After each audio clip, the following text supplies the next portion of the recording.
Getting the political parties and their office holders to give up control of this process is hard. The process, electoral redistricting. There's a big change afoot. Well, what was the old way of doing it, which is the political way, right?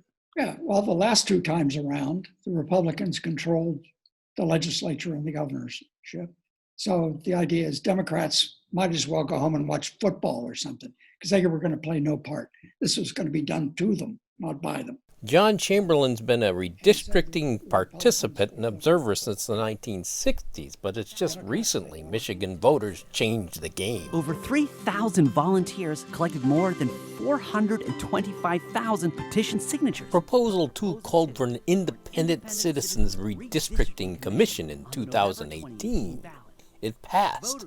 Now the work has begun. Michigan's 83 counties signed, including Republicans, Independents, Democrats, and those somewhere in between. I've had one commission meeting under my belt, so I'm rolling. The commission's executive director, Sue Hammersmith, started last month. This is for the citizens, by the citizens of Michigan.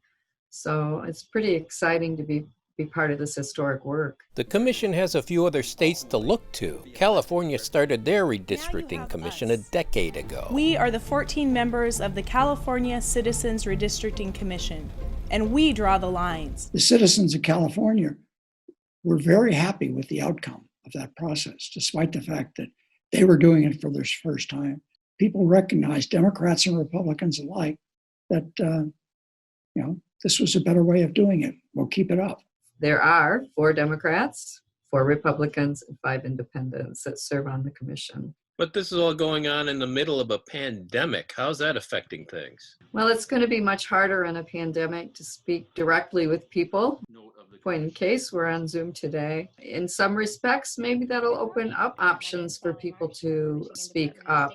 Rebecca Zatella, attorney with 4 children and now a redistricting commissioner. I was very surprised that I made it on the commission, but I'm very happy to have this opportunity. She joined as a political independent. I think the workload is going to pick up in the summer as we get closer and once we get census information so that we can actually start possibly redrawing maps. But for right now, it's about every other week or every week of about 4 to 5 hours of meeting and then outside prep.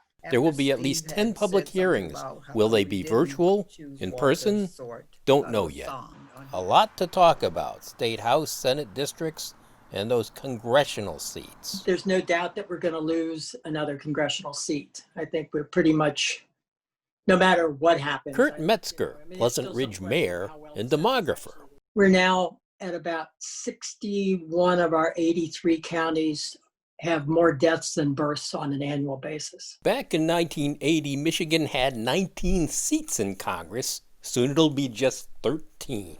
Every 10 years after every census, we keep losing. And none of this is really a surprise. I know there was a big effort to get the census numbers as close as you can or get the numbers up. Right. But there was still probably not much hope of saving that seat, was there?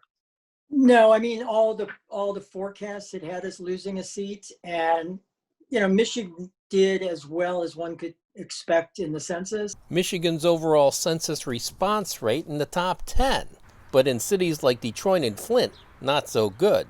Lower numbers there and the shift in population, that's expected to affect how congressional districts will be redrawn. I think this time around you've got a large movement of African Americans into both southern Macomb and southern Oakland.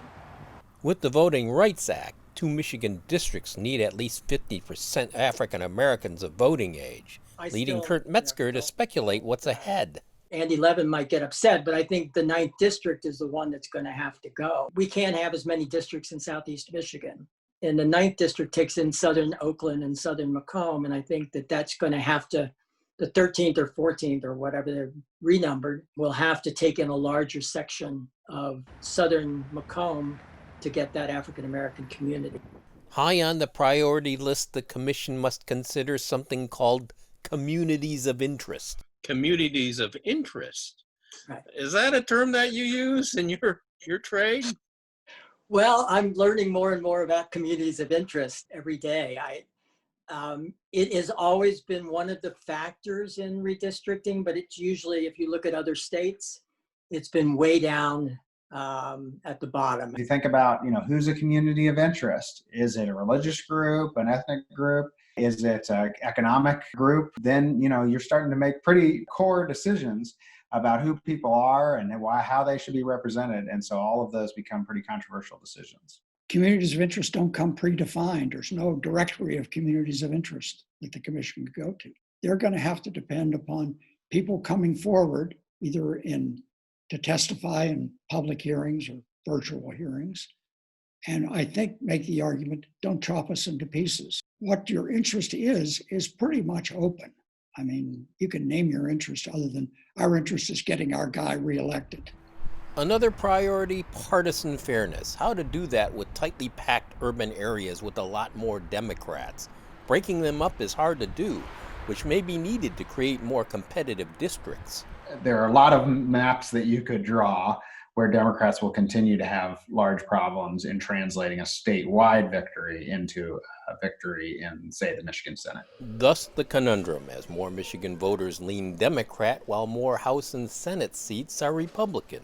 I'm just telling you, that's actually very hard to achieve in concert with the other objectives, which are, we pay attention to communities of interest. We make sure racial groups have the potential to elect demographic representatives. All of those things can be in conflict with achieving a map that means that a 50-50 vote would go 50-50 in representatives. Now eyes turn toward that new commission where you can follow every development online courtesy the Michigan Secretary of State. We have to have our final maps drawn by November 1. So that is our hard deadline that we're working with, and everything else is just going to fall into place based on when we get the data that we need to do our job. The success will be whether people show up at these public meetings and people across the state get energized and engaged in the process. It is easy to make a map that is less partisan driven and less gerrymandered than the current maps. So that's a bar that they'll be able to meet. But it is much harder to satisfy people all with reasonable criteria for drawing the lines.